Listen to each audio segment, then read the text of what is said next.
Ladies and gentlemen, welcome to the Huddle, a black and gold podcast with your host with the most, Mr. Gage. Ryan, how you doing, Gage? Sensational. That's my co-host Ron Mont. How are you, pal? Well, it's Victory Tuesday. Somehow. Hey, what? One in the column, right? Mm. Hey, listen, you'll take it where you get it. I mean, like, listen, any win's a good win, and you'll take an ugly win over a clean loss, as they say. I don't Yep. really know how much farther this gets us in rankings. I don't know how much farther like anybody. I don't know how much better anybody feels about our team kind of after this loss or after this win. Because it kind of just feels like it could have been a win or a loss, I should say. But I'm not going to complain too much. Defense stood up whenever they had to. They forced a big play at the end, and it was a lot of fun to watch one way or the other. I will give you that. It was fun to watch. You and I both predicted that this was going to be a loss, and we absolutely felt that Pittsburgh going in there with question marks over who was going to start, with question marks on some of the defensive players in and out of the lineup, things of that nature. On the And back then of the game before. right, and then going into Baltimore, who has been on the uptick, is heading in the upward direction instead of the downward direction, now Mhm. fighting for the lead for the AFC North, and Pittsburgh was feeling threatened. And this definitely felt like one of those types of games where, you could hear John Facenda in the background, on what is it, M&T Field, right? Is that what? I'm not sure. I'm Oh not gosh. sure. In the hallows of M&T Field, Something like that. Pittsburgh Steelers and Baltimore Ravens face off in a divisional matchup. Like you can hear that in the background for this game, right? You know what I'm The brisk saying? January weather. Yes, yes, yes, except it's December. But anyway. Yeah, yeah, no, but like that's what I'm saying. Those are some of the Right. the best sound bites from him. You know what I Yes, mean? It's like yes. those You kind playoff of had that, games. right. That this game had that feel to it. Did it not? It did a little bit, and especially because a defensive battle broke out between the two. At least at the beginning part of the game, anyway. You know what I mean? Well, like they started off like the Steelers were not they weren't necessarily struggling moving down the field right away. It was interesting to see both teams kind of adapt throughout the game. It, this was the anti-Tomlin game, but they still held true to form How is it the because he's still the anti-Tomlin coach. game? Explain that for me. I'm Okay, curious. so the show before, we did absolutely nothing but bash the head coach, bash the ownership for continuing to have this head coach still coaching this team. We pointed out many reasons why we feel that he should no longer be the coach of this team. And he Yeah. goes out and does his little, oh yeah, well, come on, Mike. Come on, man. Come on. Really? Really? Look, the truth of the matter is there were still a lot of mistakes made. There was still a lot of poor judgment calls. He actually made a good decision to go for it on fourth down that actually, uh, For once. hey, for No, once. no, but like it was good to see that. It was good to see a little bit of normally it's the opposite. He just kind of like we'll punt when we should go for it. We'll go for it when we should punt. It was nice to see a little bit of that straighten out for a bit. Right. I mean, like I said, this was the game that by halftime we were almost up 17 Mhm. to 3. Right? And they had to Yeah. get that last little touchdown in there before the half, right? So that we couldn't come out at the second half with the kick, right? And try to get down and score, right? Which Mhm.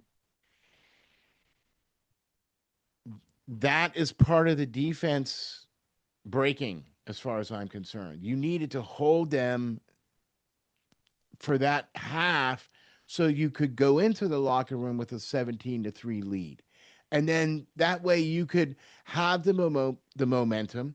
You could come out in the third, get the kickoff, right? And now you have the ball, right? So you've had the ball for a good portion. You understand what I'm trying to tell you here, right? Yeah, they always say it's like the last two and then the first two. The last two of the first half and then the first two of the next half and whatnot. And being Exactly. able to the double dipping and all that's all the dumb little terminology that everyone's already familiar with. Whatever you want to That call is it.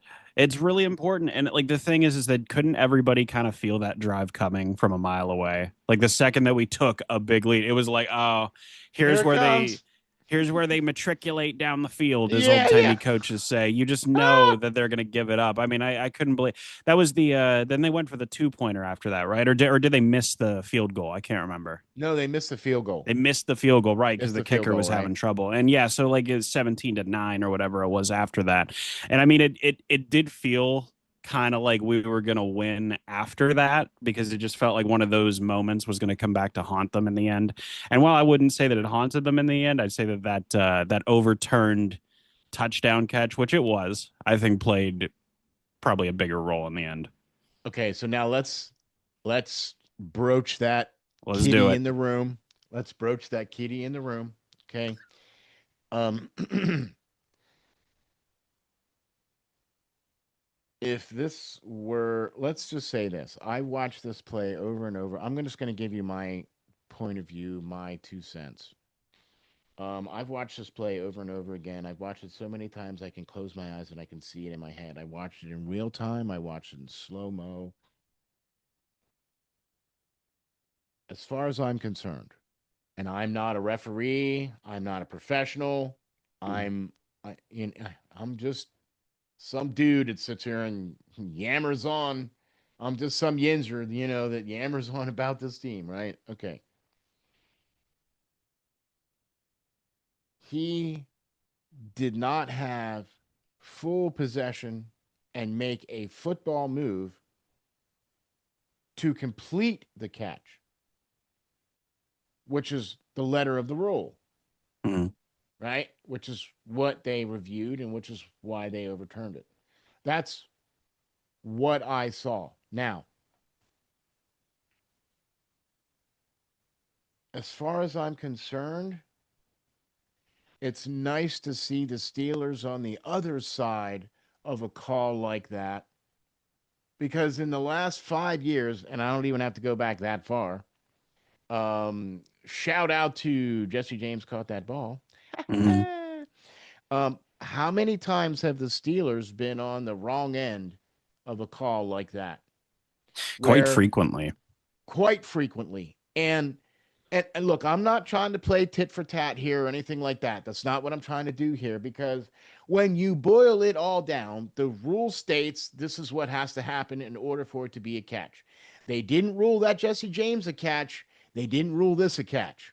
Okay? So whether you like it or not, that was the call. Okay? I That think it shows an error in the rule set rather than an error in the call on the field. See, now that's where I agree with you because, as far as I'm concerned, a touchdown, according to the rules, a touchdown is when the ball crosses the plane of the end zone, right? Hmm. So, how if you bring the ball in and you catch it, or so that's where the discrepancy comes into. Hmm. He technically, according to the refs, did not catch the ball. So, in order for the ball to successfully cross the plane as a reception, the receiver has to maintain possession, make a football move, control, blah, blah, blah, the whole 9 yards, right? The rules are the rules, and they called it to according to the rules. I think Was it that's true. wrong? Maybe. Was that a touchdown? Yeah, probably. I'm going to tell you right now, man, if the Steelers were the ones catching the ball and they ruled against that, could you imagine the uproar? The Yes. the so this, as far as I'm concerned, is a karma returned because at some point during this season we've had a call go against us that shouldn't have, right? Just Yeah. this year, just Hmm. this year, we've had some calls that went against the Steelers that you're like, wait a minute, right? I think it might have So even been the same week of the season that the Jesse James catch happened. Someone might need to double check me on that, but I just find it peculiar that it's a game for playoff seeding, a really important game down the stretch of the season that all boils down to a catch being overturned. It really did feel a little history doesn't repeat itself, but it often rhymes, that kind of thing. see, there you go, right? And so you can think and say what you want, but my opinion is that they called it to the letter of the rule. Did they get it wrong? Yeah, probably on this one, but as far as I'm concerned, hey man, it's nice being on the other end of a call like this. I agree. Right? What else can you say? It doesn't really matter what our opinion is. Right? Because we can say it was a Nah. catch, we can say it wasn't, we can say it was a touchdown, we can say it wasn't. But what really matters is what they called on the field, and what really matters is what goes down in the books. Yeah. And it went down as a incomplete pass, and so sorry. W. uh, 3, 2, 1, Tom. Anyway, No, no, but listen, I agree. I agree with pretty much everything that you said there, largely is that it by the rules, that's technically in the most technicality way possible, probably the right call. But I think that that shows an issue with the rule set where I think you might agree with me on this that I think a lot of times referees intentionally try to follow they try to be the most dictionary to the rule definition of a catch that they possibly can to determine something rather than kind of just I feel like in the same way that pilots can get sucked into a bunch of different numbers and stopping distances and runway numbers and all these different and they kind of lose track. They don't see the forest through the trees kind of thing. And I feel like referees do that with rule okay, sets a lot where okay.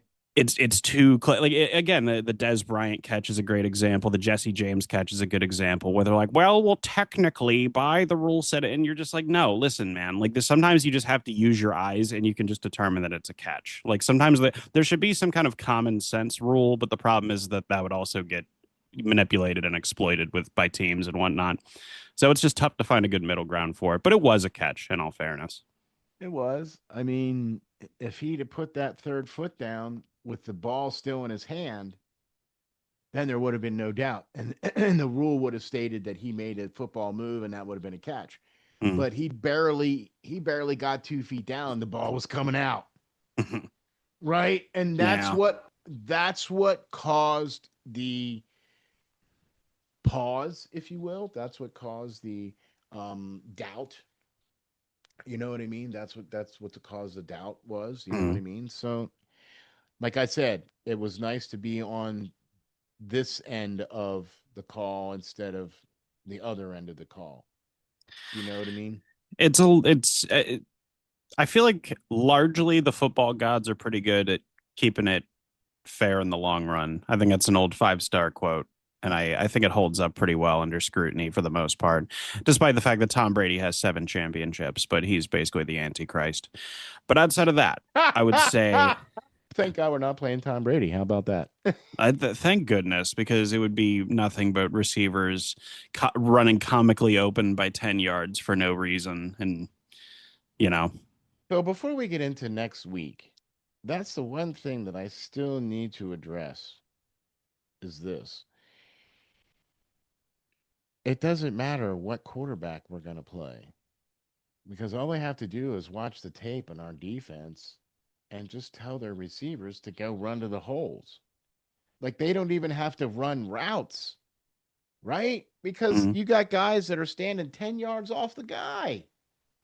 And even if they are standing up on a guy, all they're going to do is chip him. Very rarely do they run with him.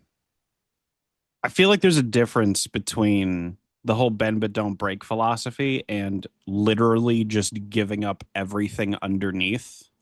And I feel like we might have lost that message a while ago, and I worry that might bite us in this game. That I cannot stand that. I am so sick and tired of, oh, well, we'll give him everything underneath. Yeah, you know what everything underneath is? First downs, Yeah. sustaining drives. That's what giving up underneath is. Letting them matriculate the ball down the field. That's what that is. It's a quick passing league. You look, there's you hey, No, I mean, do you think that might bite us in this game? Like the whole, absolutely. especially because Mike McDaniel, the way his scheme kind of goes, he's one of the, one of the Shanahan disciples and all that, and that kind of can be their game plan a lot And of with times. the way Tua runs that offense, they still do a lot of rollouts and options and that kind of stuff. Now, their running game isn't quite what it was, and their defense isn't, but they're in the hunt, man. They've won their So, last three or four. something like that, yeah. Right? Now, this is not, this game makes me very nervous. And I Trap say game. that, yes, absolutely. I can see it. I can just see it. Okay. It's just going to be one of those games, right? Okay. Come on. We beat the Ravens and then we lose to the Dolphins. Like I worry about that. Because See, that's if we can beat the Ravens, we should be able to beat the Dolphins with no problem. Should is the big problem word here. should. Well, let me rephrase that. Let me take that back. I don't think Pittsburgh is at a point where they can come in there and say that they should win a game. I don't think that's a good enough team yet to say that. That's a fair point. Okay? I think that you have to look at every game. You got to do the old Bill Cowher thing and wipe off all the games and just put the Yeah. Dolphins up on the board and go, this is who we got to worry about this week. Right? Because I'm here to tell you, man, you can't be looking at a couple weeks down the road or whatever, where you think you're going to be or where you're trying to be. You got to be worried about the Dolphins. And I'm going to tell you right now, the Dolphins is no slouch, and they are going to punch you in the mouth.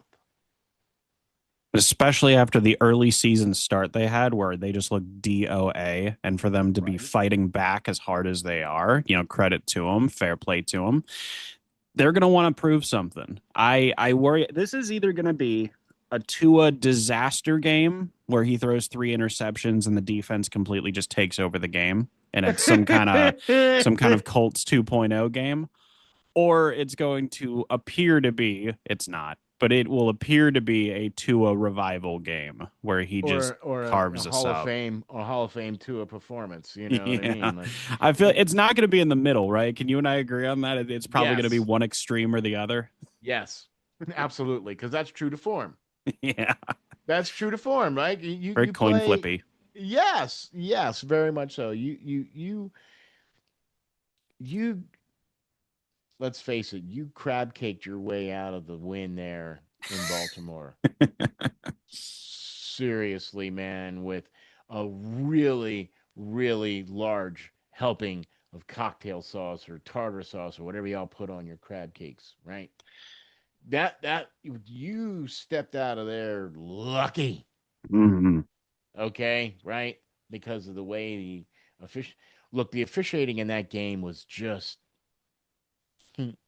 Can we say that was probably some of the worst officiating that we've seen in a while? Probably, yeah. Not a while, meaning still this year. I've seen some really bad games this year, but this is probably the worst game I've seen this year.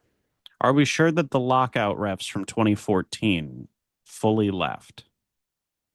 Hmm. Look into it, America. No, I'm kidding. But No, he's not.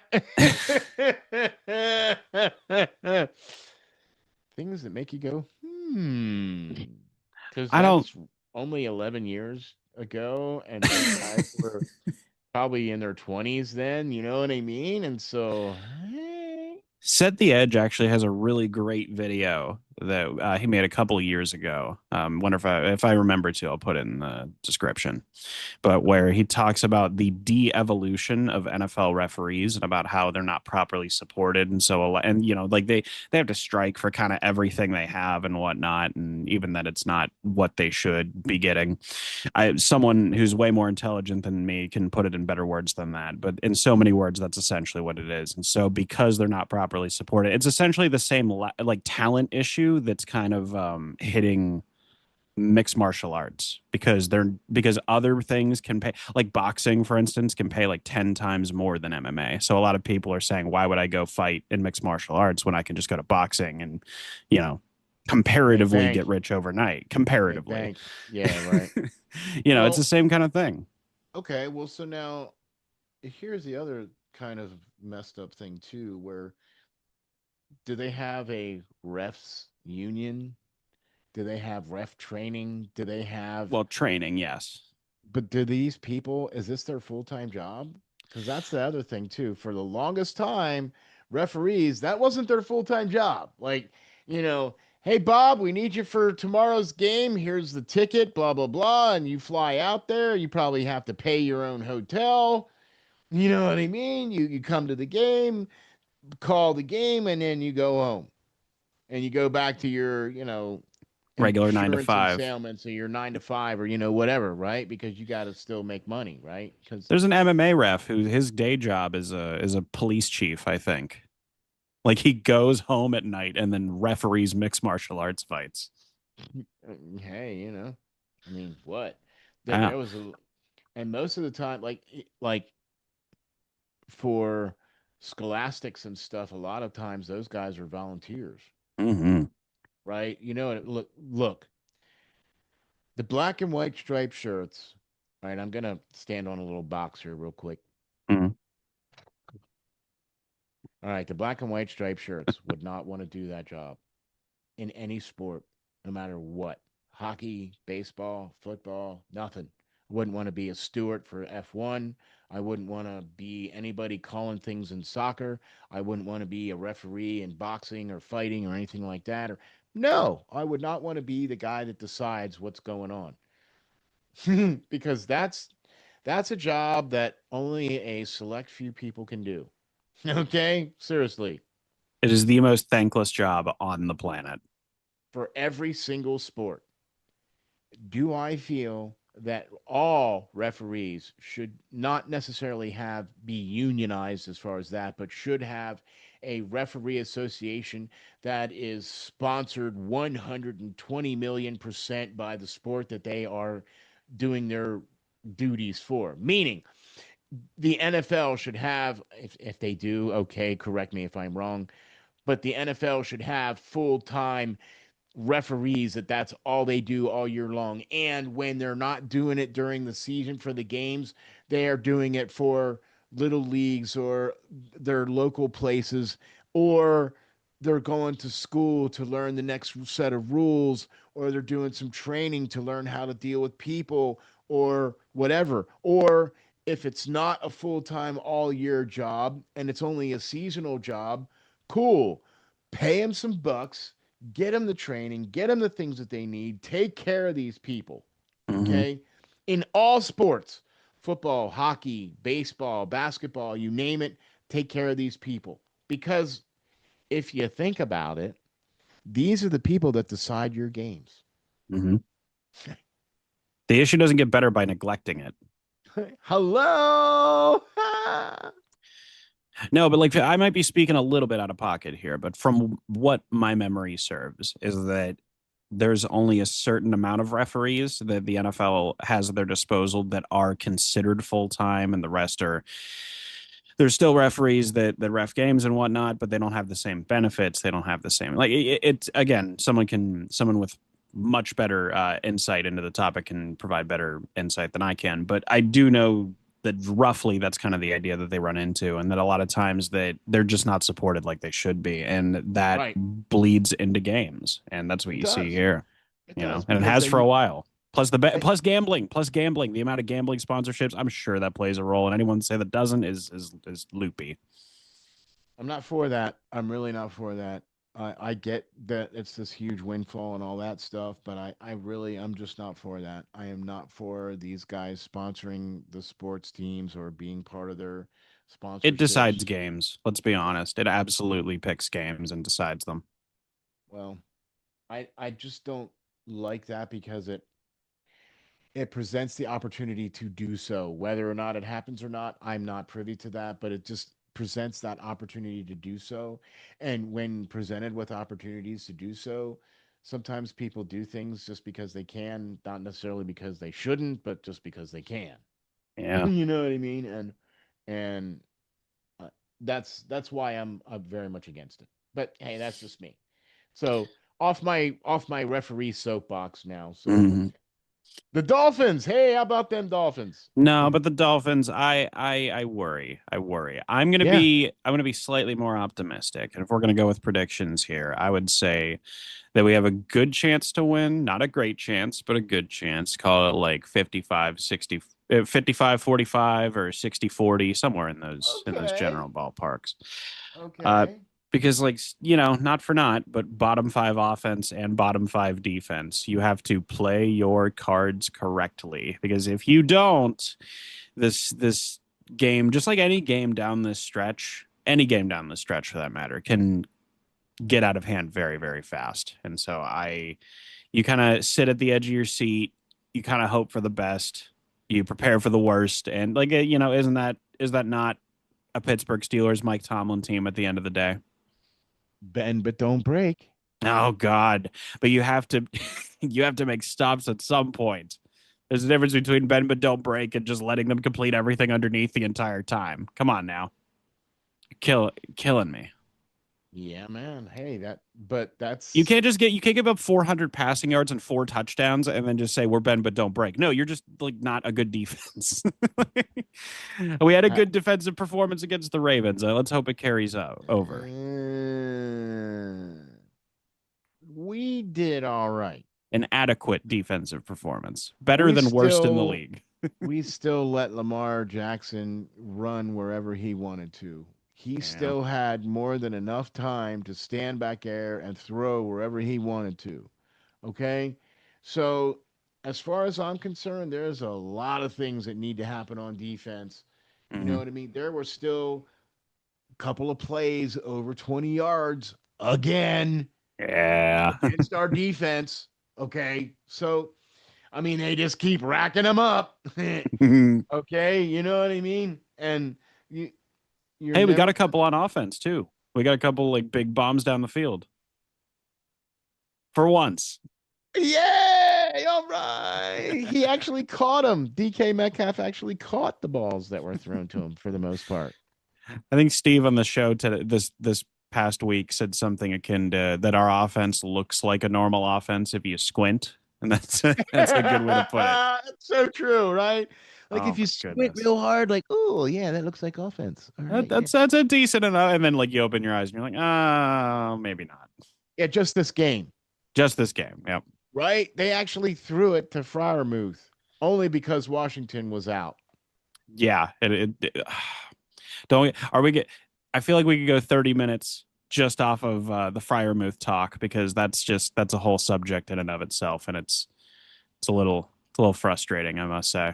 It's beyond frustrating. But speaking of which, we're going to see more of them this in the next week because Mount Washington is in the concussion protocol.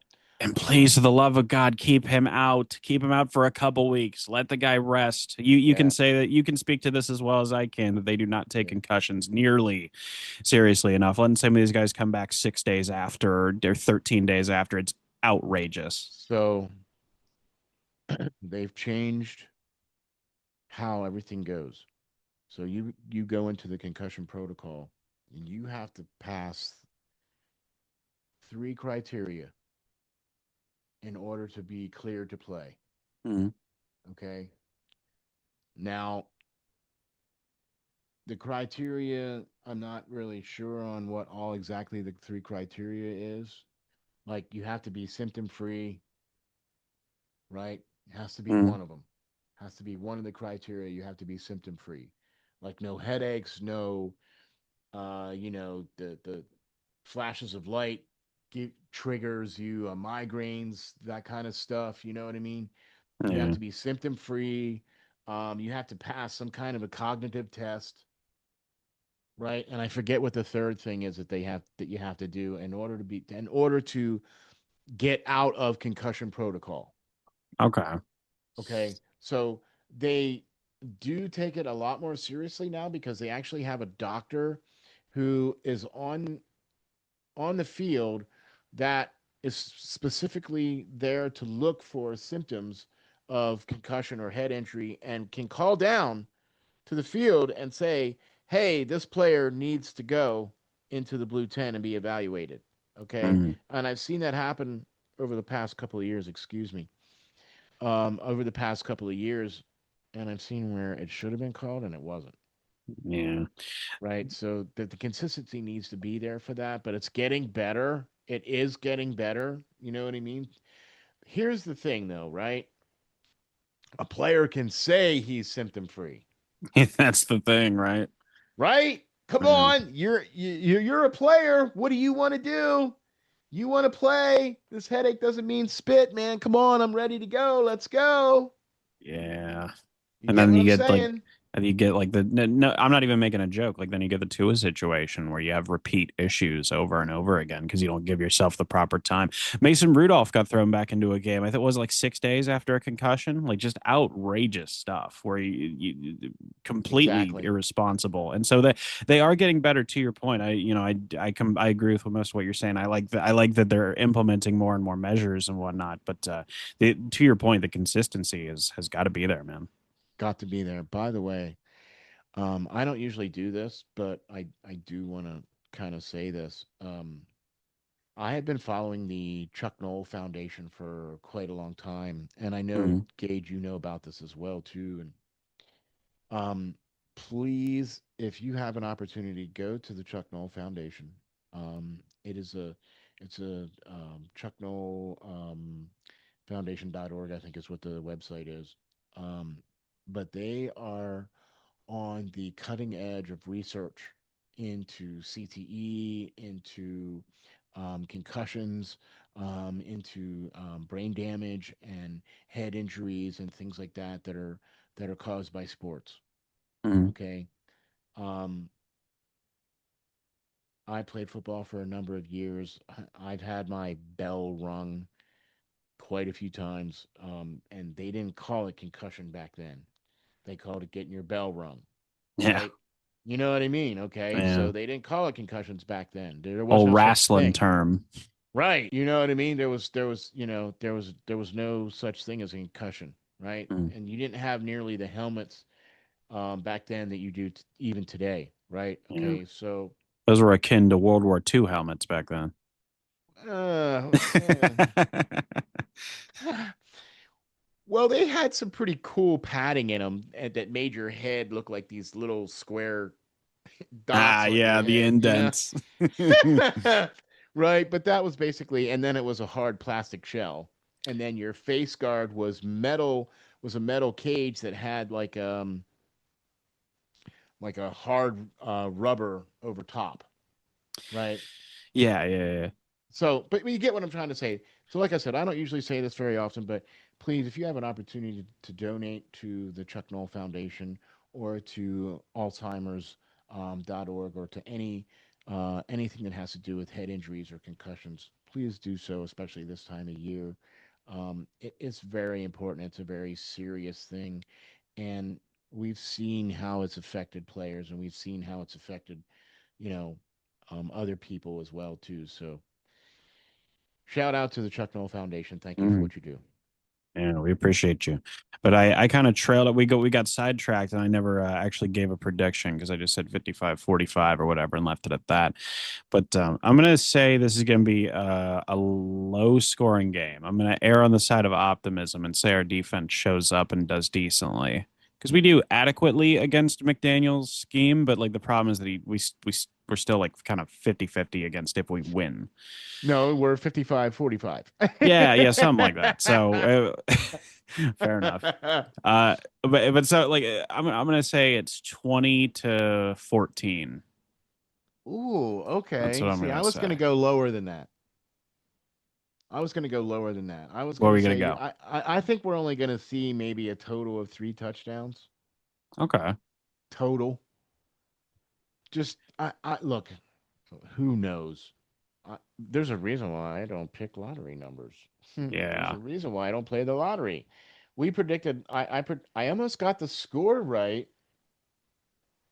I was pretty close to the score, just on the opposite side, right? So, um, they do have a chance to win this game. This does feel like a trap game, but this is one of those games where you need to win this game. And hmm why I say you need to win this game is because Miami is an AFC team. Okay, and they are, when you look at the seedings, right? They're in the mm hunt, or they're one of the, you know, one of the spots. Okay, mm so if you want to go where you want to go, you got to win this game, and there's just no way around that. In fact, I wouldn't say you have to win out.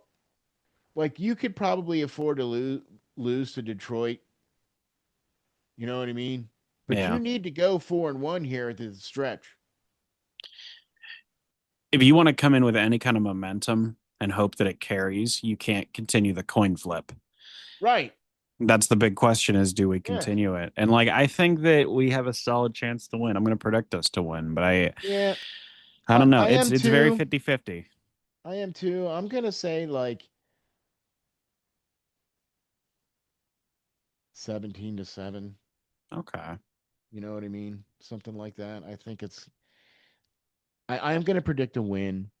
Um, just because I would really like to see it, and I really think they need it. And if the offense can play like they did, a little bit better, a little bit more run game, a little bit more electric meatball. I mean, you say you want to run the ball, but yet we barely saw the electric meatball, And right? I mean, hey, Kenneth Gainwell's held his own and then some, so I give him credit there. But I mean, at the end of the day, don't you have an RB1? Hey, what do you know? And didn't you just give him a nice big old fat contract this year too, Yeah. extension? Right? Give him the ball. Speaking of people Hand we it gave off to him. speaking of people we gave a fat contract extension to, Pat Fryermuth. No, okay, okay. Like I said, One we of can go these for an hour days, we're about going to that. have a show. One of these days, we're going to have a show about that, because I'm going to tell you something. That is disgusting, if you ask me. You have a Gronk type tight end coming from Penn State, who you draft to play on your team, and he had what, 17 snaps the one game and no Zero targets? targets. It's so brutal, man. It's unfair. And I don't know, from what people inside the know have said that it is an ego thing. Now, whether that's Arthur Smith, Mike Tomlin, or Aaron Rodgers, or whoever have you, I'm not sure, I ain't but I buying would it. be willing to bet. I don't care what you want to say or think or do or whatever. That guy is a really dang good tight end. And if you throw Yes. him the ball, he's going to help you out. We've hmm seen him do it, right? Set him up for success, and he will help you. He had that potential game-winning touchdown. There was like what 50 plus yards until our defense collapsed for the 17th time that game. No comment. No comment. Yep. We're going to do that, man. We are going to have a tight end show here, I probably. can't wait. Yeah, it'll probably be in the off season.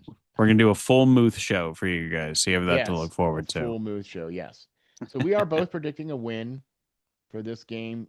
We both think that Pittsburgh has a really good chance to beat Miami, and they really should. So there you go. So, Gage, why don't you tell us where we can find all the other great content that you do, sir? You can find my Yu-Gi-Oh content at Gage Ryan Video. You can find my MMA content at Contender MMA. You can find myself, Steele, Frayne, and Steve, and all the other Steelers content that we don't provide on this channel at youtube.com/5star matchup. Yeah, man. By the way, you got to head on over there to patreon.com/5SMU to get yourself Mm-hmm. signed up, man. Because we want to have season 7, and we Do would much it. rather Do like to it. do. Yeah, right. Subliminal messaging. Do it. Yeah, yeah, right. We want to see that. So, and we would like to continue on with this show. So please smash the like and subscribe. Hop on over to the YouTube channel and do that. Thank you very much for that. You can follow us on X at RNJ underscore media. And we will catch you all on the next huddle.